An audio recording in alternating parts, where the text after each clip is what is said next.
Welcome back to the deep dive. You know, we love taking a big pile of information articles, research, all sorts of notes, and finding those really compelling insights, cutting through the noise for you. Mm-hmm. Today we're diving into a case that is just. It's a chilling example of that gap between a public face and a really horrifying hidden reality. We're talking about Dennis Rader, better known as the BTK serial killer. Yeah, it's quite a case. What's really striking here, I think, is how Rader operated for decades, right under everyone's nose in his community. And at the same time, he was actively taunting the police. It's baffling. So today, we'll be looking at, his confirmed crimes, his psychological makeup, which is fascinating, the dark way, the impact on his family. Which must have been just devastating. Absolutely shattering. And importantly, some very recent developments, things that suggest he might have had even more victims than we know. Right, so our mission really is to try and understand how someone could live such an extreme double life. How did he keep it going? And how did they finally catch him? Because it wasn't easy. Exactly. And what clues are still coming out now, decades later, connecting him to old, unsolved cases? It's just a stark reminder, isn't it?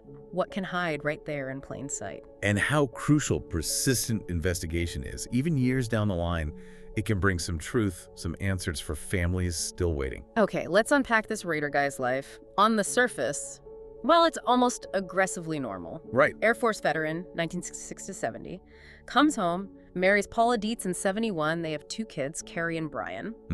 Involved in the community. Deeply involved. Longtime member of Christ Lutheran Church. He even became president of the church council. That was January 2005, right before it all came crashing down. And a Cub Scout leader, too. Yeah. A Cub Scout leader. And his jobs. I mean, installing security alarms for ADT for 14 years?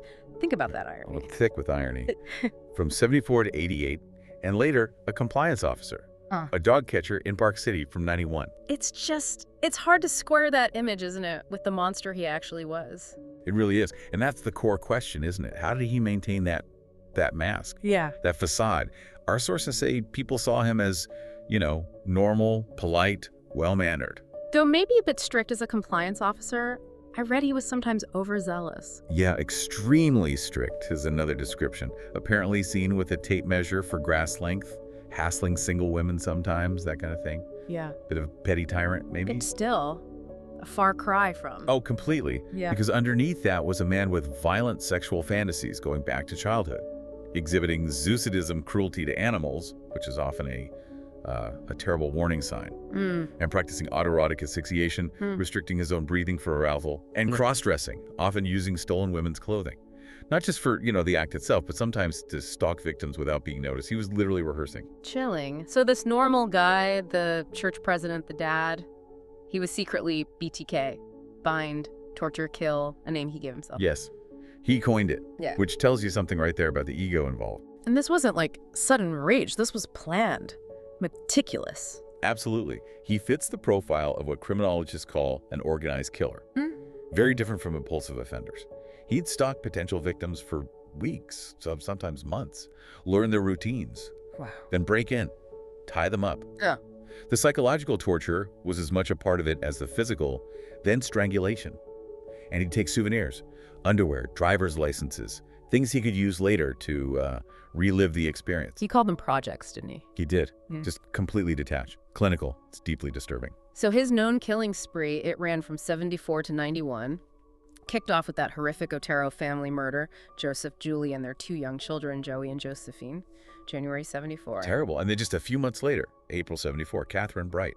Her brother Kevin was also attacked, shot, but somehow survived. I remember reading his description of Rader. He said he had psychotic eyes, just sends a shiver down your spine. It does. And one of the really defining things about Rader, one of the most perplexing parts, was his need for attention, for recognition. He didn't just want to kill, he wanted the credit. Exactly. He needed it. So October 74, he sends a letter to the Wichita Eagle newspaper, takes responsibility for the Otero murders, uses the name BTK for the first time publicly. And he included details only the killer would know, right? To prove it. Yes. Crucial details. He even wrote, "I did it by myself and no one's help because there had been some false confessions floating around." He wanted the record straight, his version of the record. The arrogance is just astounding. And he kept communicating, didn't he? It got bolder. Oh, yeah. December 77, He actually calls the police to tell them where to find Nancy Jo Fox's body. He called them. He did. And then, February 78, a letter to KKTV, the local station, asking, and this is a quote, "How many do I have to kill before I get a name in the paper or some national attention?" Unbelievable. He even sent a poem with that one, right? Oh. Death to Nancy. He did. Just right. Pure taunting.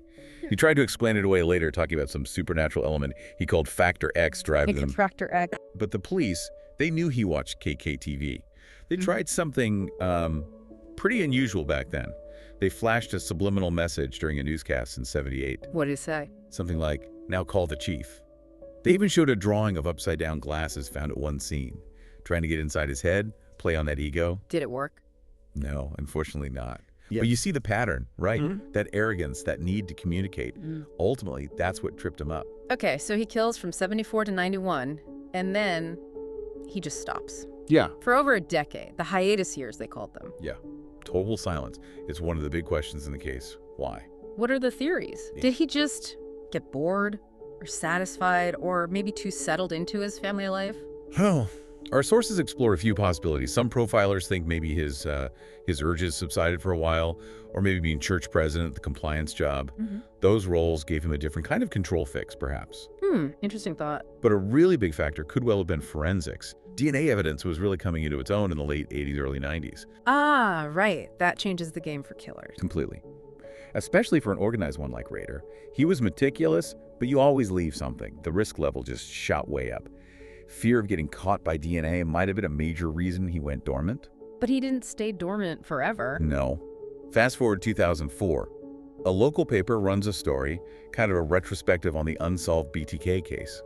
And Rader, apparently feeling, quote, kind of bored. Kind of bored. Yeah, decides to resurface, sends a letter claiming responsibility for the 1986 murder of Vicki Wagrel, and he includes crime scene photos and her driver's license. Which gave police crucial evidence, right? DNA. Exactly. DNA from under her fingernails, which they hadn't been able to link before. That was huge. And he just kept going, didn't he? Sending more packages. He did. It was like he couldn't help himself. Dolls posed like his victims, drawings. He even pitched an autobiography, the BTK story. Just incredible. And then came the big mistake. The floppy disk. Ah, yes. February 2005. He sends a letter asking police, essentially, hey, if I send you a floppy disk, can you trace it? And the police, what did they do? They played it smart. They replied publicly in a newspaper ad using a name he'd used before, Rex. They said, Rex, it will be okay. Wow. A gamble, but it worked. It did. He bought it, sent the disc. Police traced it immediately to Christ Lutheran Church. What, he was president? Bingo. But the real clincher, the thing Rader didn't know about, was metadata.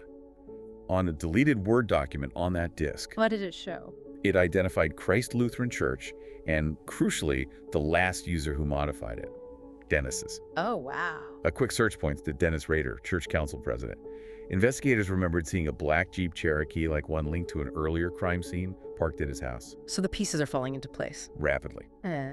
But the final undeniable proof came from that DNA from Vicki Wagrel's fingernails. They got a warrant for a pap smear sample from his daughter Carrie's medical records at Kansas State University. And it was a familial match. It's a direct familial match. That was it. Game over. So arrest day, February 25th, 2005. What was his reaction? Almost unnervingly calm. When the officer basically said, "You know why we're here," Rader replied, "Oh, I have suspicions. Why?" Just cold. Completely. He later pleaded guilty to 10 counts of first-degree murder. In court, he described the killings, his projects, with no emotion, no apology. He even corrected the judge on small details, just clinical detachment. And the sentence. 10 consecutive life sentences, Yeah. minimum 175 years. Kansas didn't have a death penalty applicable for the dates of his crimes. It's hard to even imagine the impact on his family. His wife, Paula. Granted an emergency divorce, wanted nothing more to do with him or the house, his kids. Well, you mentioned Carrie Rawson. She's spoken about learning to, quote, grieve a man that was not dead. That's a powerful phrase. How do you reconcile the father you knew, the one who taught you morals? Right. She recalled him being the moral compass, mostly. Though she did mention one incident where he got really angry and grabbed her brother by the neck. A flash of something else, maybe? But still, to find out your dad is BTK. Unthinkable trauma. Carrie eventually started writing to him in prison, trying to understand. She wrote a book, A Serial Killer's Daughter. And recently she revealed something even more disturbing, didn't she? About his journals. Yes, horrifyingly so. She found entries like Carabin the Game 1981. She interprets that, and it's hard to argue, as potential evidence of sexual abuse when she was just a toddler. Oh my God. That adds another layer of pure evil to it. It really does. An unspeakable betrayal, if true. Psychologically, how do experts categorize someone like Rader? Is there a framework?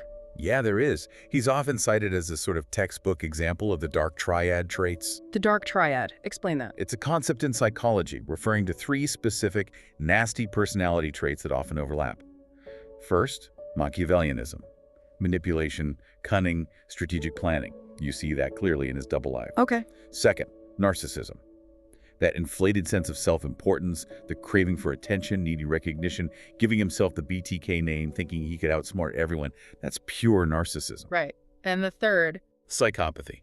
The profound lack of empathy, the callousness, the sadistic violence, viewing people as objects for his projects. So Machiavellianism, narcissism, psychopathy. Exactly.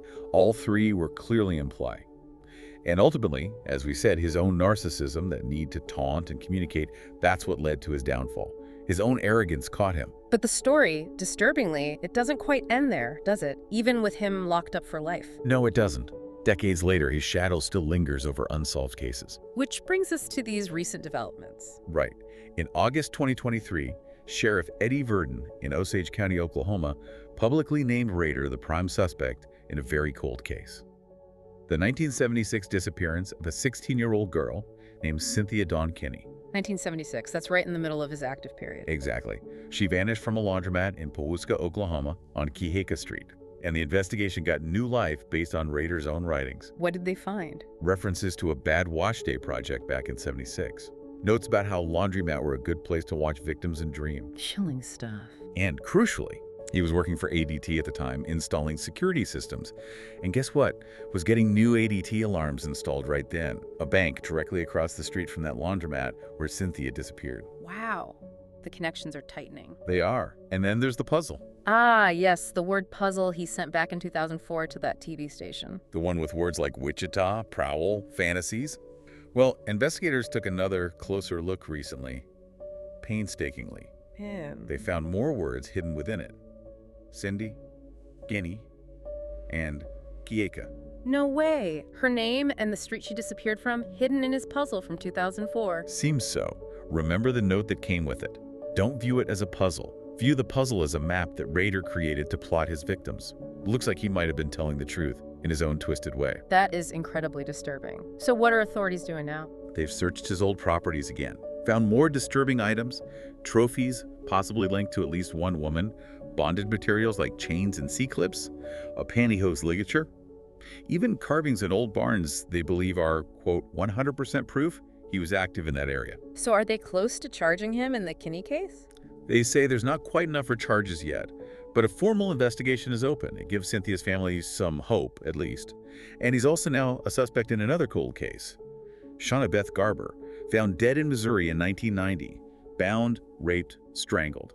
Very similar to BTK's methods. God, it just keeps going. His impact, it stretches on and on. It really does. And think about what Rader himself said in his police interview about all the lucky people, the ones he stalked, planned to kill, but never got to. Yeah, that's a truly chilling thought.